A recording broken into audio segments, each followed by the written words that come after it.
New at 10, the Milwaukee Police Department has operated a mounted unit with cops on horseback for 20 years. Those horses are stabled in Caledonia, that's well south of the city.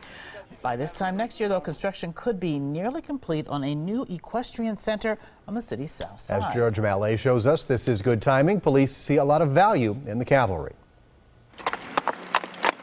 A recent Sunsplash Sunday morning found Milwaukee police officers John Peterson and Steve White atop their horses surrounded by children at the department's 2nd District headquarters. And just pat. If you do it real lightly, she'll twitch because she thinks that everything's a fly. Just do it, yeah, like that. For these seasoned members of MPD's mounted unit, this is a good day. Interacting with the public, kids in particular, is fun. It feels so soft. It's like velvet. It's also important. At a time when police officers nationwide are struggling to improve their image, members of the mounted unit say being in the saddle, interacting with the public, can be a godsend. Sergeant Fred Tice is in charge of the mounted unit. It gives us an advantage because they want to see the horse and they want to pet the horse, but then they also engage with us and they find out that, you know, we're not the bad guys. You know, we're on a horse and they like the horse, and before long they like us. It's amazing that the connection we can make with the community being on the horse.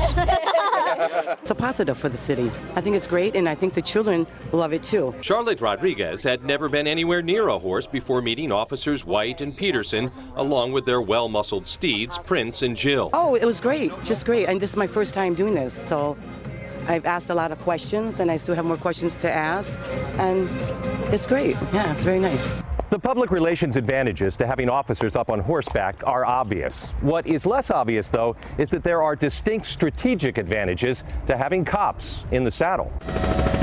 Case in point, on June 19, 2007, city streets deteriorated into violence during Milwaukee's annual Juneteenth celebration. Chopper 4 was in the air when this mob surrounded and attacked a man, one assailant kicking him in the head. The horde, though, quickly dispersed when the mounted unit cantered onto the scene like the cavalry of a bygone era. The benefits of policing from the saddle, though, aren't always so dramatic, as Officer White, a Texas horseman turned cop, explained as we rode together. Steve, run down some of the strategic advantages of being up here on a horse. The best advantages of being up on a horse is our visibility to officers and to the citizens and ourselves. We're able to see things a little bit further away. We can also get to places that other officers cannot get to. And don't let their size fool you. A draft horse can accelerate from 0 to 20+ miles per hour in a flash. White says fleeing perps usually have second thoughts when thundering hooves near. On the south side, George Mallet, today's TMJ4.